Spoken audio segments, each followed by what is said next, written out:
नमस्कार दोस्तों, मेरा नाम है राजेश और स्वागत है आपका मेरे YouTube चैनल ज्योतिष राशिफल में। आज हम बात करने जा रहे हैं एक ऐसे गंभीर विषय के बारे में जिसके बारे में बात करने से लोग अक्सर कतराते हैं, परहेज करते हैं। आज हम बात करने जा रहे हैं काले जादू के बारे में कि काला जादू, टोना टोटका ये क्या होता है, काला जादू क्या होता है, कितने प्रकार का होता है, इसके प्रभाव और इससे बचने के उपाय सभी के बारे में हम बात करेंगे। किस तरह के लक्षण होते हैं इसके और इसका प्रभाव कितना घातक हो सकता है, इन सभी के बारे में चर्चा करेंगे हम इस वीडियो में। तो वीडियो अगर आपको पसंद आए तो वीडियो को लाइक और शेयर कीजिएगा और चैनल को सब्सक्राइब ज़रूर कीजिएगा। तो बिना किसी देरी के शुरू करते हैं। काले जादू, टोने टुटके के बारे में क्या होता है, ये कैसे होता है, इन सभी के बारे में हम इसकी चर्चा करेंगे इस वीडियो में और इसके परिणाम कितने घातक हो सकते हैं उसके बारे में हम चर्चा करेंगे। प्राचीन काल से ही इस विद्या का प्रयोग जो है वो राक्षसों और असुरों द्वारा किया जाता रहा है। वो अपने दुश्मनों को इस विद्या के प्रयोग से भ्रमित करते थे और उन्हें मारते थे या उनकी जान ले लेते थे। तो ऐसा कुछ इसका प्रयोग प्राचीन काल में होता था राक्षसों के द्वारा।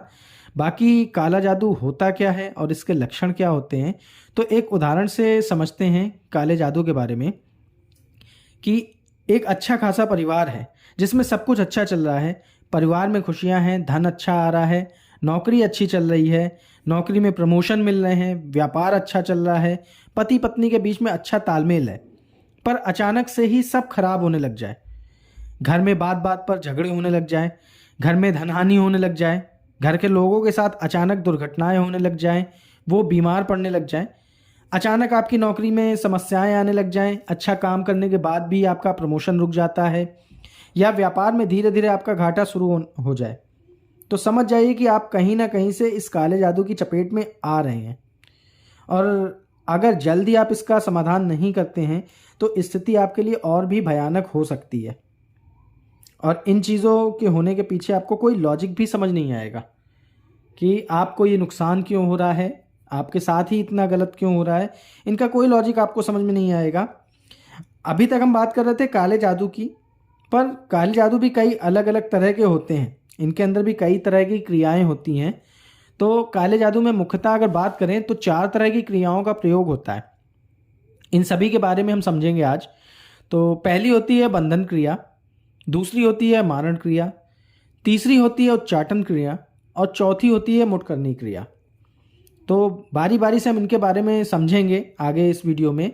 और अगर काले जादू के लक्षणों की बात करें तो अगर आपको या आपके परिवार के सदस्यों को लगातार बुरे सपने आ रहे हैं और ये बढ़ते ही जा रहे हैं, हर दिन इनकी संख्या बढ़ती जा रही है और आप रात में इन बुरे सपनों की वजह से सो नहीं पा रहे हैं, उठ जा रहे हैं, तो आप समझ लीजिए कि आपके घर पे किसी ने काला जादू कराया है।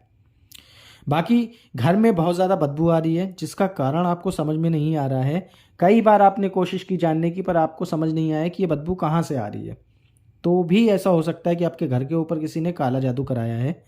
आपका पसीना अचानक से बहुत ज़्यादा बदबू करने लग गया है बिना किसी कारण के, या अगर आप ऑफिस में या घर में घूम रहे हैं और आपको लगातार बाल टूटे दिख रहे हैं या बालों का गुच्छा कहीं दिख रहा है, तो ये भी एक लक्षण हो सकता है कि आपके घर के ऊपर किसी ने काला जादू करवाया हो। अक्सर लोगों को लगता है कि काला जादू बड़े बड़े लोगों के ऊपर असर नहीं करता है, जो बड़े बड़े रवाबदार या सेलिब्रिटीज़ लोग हैं उनके ऊपर काला जादू असर नहीं करता है। परंतु बड़ी बड़ी हस्तियों को भी जो है काला जादू असर करता है और उन्हें समस्या होती है, परंतु वो उससे बचने के लगातार उपाय भी करते रहते हैं। इंदिरा गांधी या आचार्य ओशो, इन सब ने भी काले जादू को एक्सपीरियंस किया है और उनकी ऑटोबायोग्राफी में भी ये चीज़ मेंशन है। बाकी काला जादू क्या होता है, तो इसके बारे में विस्तृत चर्चा करते हैं।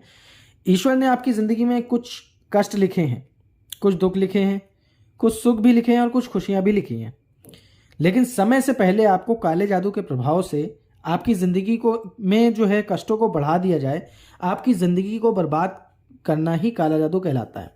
जो कष्ट आपको आगे चल के काफ़ी समय के बाद आने वाले थे और उन कष्टों को आपकी ज़िंदगी में एक जादू की प्रक्रिया के द्वारा पहले ले आया जाए, तो इसी को ही काला जादू कहते हैं।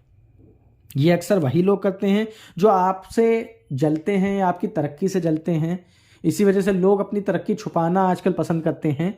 तो आपके आसपास के लोग ही जो आपसे जलते हैं वो आपके ऊपर काला जादू करवाते हैं।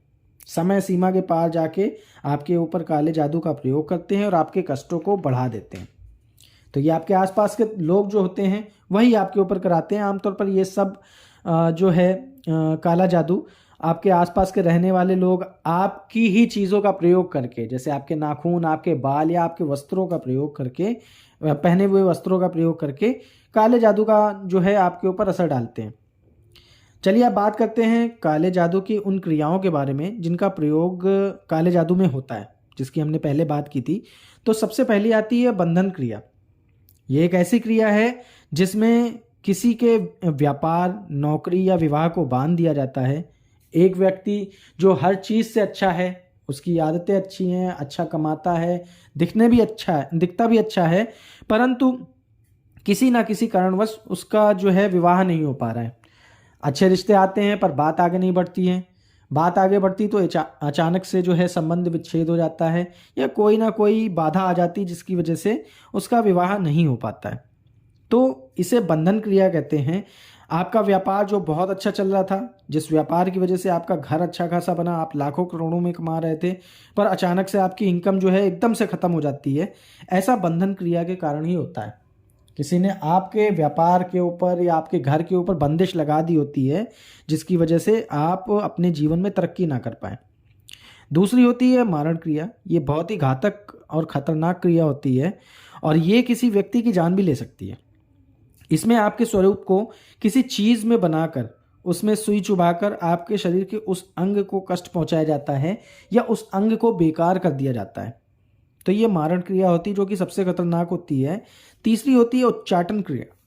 उच्चाटन क्रिया आपके मन को अटकाने के लिए जो है या आपके मन को भटकाने के लिए काम में आती है। जैसे आप एक बहुत प्रतिभावान छात्र हैं और आप हमेशा 90+ मार्क्स ला के पास होते हैं, अच्छे नंबरों से पास होते हैं, पर अचानक से आपका मन जो है पढ़ाई से लगभग हट जाता है और आपको जो है पास होने के लिए भी लाले पड़ जाते हैं। आप बहुत मेहनत करते हैं परंतु फिर भी आपके जो है मार्क्स अच्छे नहीं आते हैं, पास होना भी आपके लिए मुश्किल हो जाता है। जबकि थोड़े समय पहले आप जो है पढ़ाई में बहुत अच्छे थे, आपके मार्क्स भी बहुत अच्छे आ रहे थे, आसपास के हर व्यक्ति आपकी तारीफ कर रहा था और हर व्यक्ति को आपसे उम्मीदें थी कि ये आगे चल के कुछ ना कुछ बनेगा। परंतु अचानक से ही आपके साथ ऐसा होता है कि आपके नंबर्स लगातार जो है कम होने लग जाते हैं और आप हर जगह पे जो है पढ़ाई में पीछे रह जाते हैं।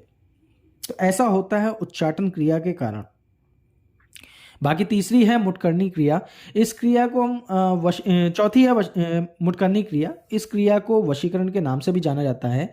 इस क्रिया में सामने वाले व्यक्ति के बाल, नाखून, फोटो या कपड़े का प्रयोग करके उस पर काला जादू किया जाता है और उसे अपने वश में किया जाता है।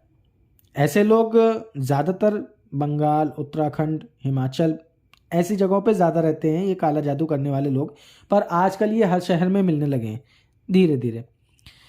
क्या काला जादू किसी पर भी किया जा सकता है? ये सवाल भी बहुत लोगों के मन में आता है। तो इसका जवाब है नहीं, काला जादू हर किसी पर नहीं किया जा सकता है।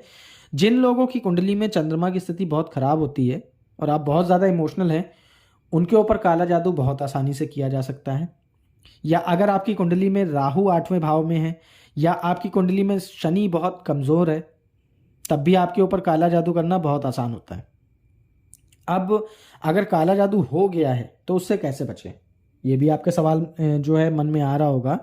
तो इसका सबसे पहला उपाय तो ये है कि अगर आप पूजा पाठ नहीं करते हैं या मंदिर रोज़ नहीं जाते हैं तो आपको ऐसा करना शुरू कर देना चाहिए, क्योंकि ऐसा करने से मंदिर जाने से मंदिर में जो सकारात्मक ऊर्जा होती है वो आपकी तरफ आकर्षित होती है और आप जितनी भी नेगेटिव एनर्जी आपके आसपास होती है उनको नष्ट कर देती है। तो छोटे मोटे बुरी नज़र हो गई या काला जादू हो गया, उसके प्रभाव से आपको तत्काल मुक्ति मिलना चालू हो जाएगी अगर आप रोज़ जो है मंदिर जाना शुरू करेंगे और आप पूजा करना शुरू करेंगे, ईश्वर के प्रति अपनी श्रद्धा दिखाएंगे और ईश्वर अपने इष्ट देव के साथ जो है अपने आप को बांधेंगे, तो भी आप बच सकते हैं इन प्रभावों से। दूसरा, कुछ काला जादू इतने मजबूत होते हैं कि वो मंदिर जाने, पूजा पाठ करने से ठीक नहीं होते हैं, घर में आप कथा करवाएंगे उनसे भी ठीक नहीं होते हैं। इसके लिए कुछ विशेष तरह की पूजा आपको करवानी होती है। इसके लिए आपको किसी ओझा या तांत्रिक के पास जाना पड़ता है। तीसरा, काले जादू को ख़त्म करने के लिए एक ऐसी पूजा होती है जो हर तरह के काले जादू को नष्ट कर देती है। इस पूजा को अगर आप अपने घर में करा लेते हैं तो आप हर तरह के काले जादू से सुरक्षित हो जाते हैं। और इस पूजा को हम कहते हैं 10 महाविद्या पूजा। तो अगर आप 10 महाविद्या पूजा करवा लेते हैं तो आपको हर तरह के काले जादू से मुक्ति मिल जाती है। और ये गारंटी के साथ मैं कहता हूँ कि अगर आप 10 महाविद्या पूजा कराएंगे तो आपके ऊपर किसी भी काले जादू का असर नहीं होगा। इसके अलावा आप अपने घर में हमेशा लोबान का धुआं शाम के समय पूरे घर में करें। इससे भी काले जादू का असर जो है वो धीरे धीरे समाप्त हो जाता है। बाकी आपके घर की जो महिलाएं हैं उन्हें शाम को सूर्यास्त के बाद जो है दीपक ज़रूर जलाना चाहिए, और हो सके तो ये दीपक जो है शमी के पौधे के पास जलाएं। ऐसा करना ज़्यादा अच्छा रहता है। ये कुछ उपाय हैं जिन्हें करके अपने आप को आप काले जादू के प्रभाव से बचा सकते हैं। बाकी जो लोग रुद्राक्ष पहनते हैं उनके ऊपर किसी भी तरह का काला जादू करना बहुत ही मुश्किल होता है, क्योंकि रुद्राक्ष का प्रभाव ऐसा होता है, उससे निकलने वाली कुछ ऐसी एनर्जी होती है जो किसी भी तरह के काले जादू को नष्ट कर देती है। और रुद्राक्ष पहनने वालों के ऊपर भगवान महादेव की विशेष कृपा होती है, तो ऐसे लोगों के ऊपर काला जादू करना बहुत ही मुश्किल होता है। बाकी कुछ ऐसे रत्न व ब्रेसलेट भी होते हैं जिन्हें पहनने से भी आपके ऊपर काले जादू का असर जो है ख़त्म हो जाता है, या आपके ऊपर काला जादू करना बहुत मुश्किल होता है। कुछ ऐसे रत्न हैं जैसे पिकासो जैस्पर या एमेथिस्ट ब्रेसलेट होता है। ये अगर आप पहनते हैं तो आप पर काला जादू करना जो है बहुत ही मुश्किल हो जाता है। तो ये 2 तरह के ब्रेसलेट मैंने आपको बताई, आपको किसी भी जो रत्न की दुकान में मिल जाएंगे। अगर आप इन्हें पहनेंगे तो काला जादू आपके ऊपर असर नहीं करेगा। तो अगर आपको ये वीडियो पसंद आया तो वीडियो को लाइक और शेयर ज़रूर कीजिएगा और चैनल को सब्सक्राइब ज़रूर कीजिएगा। धन्यवाद।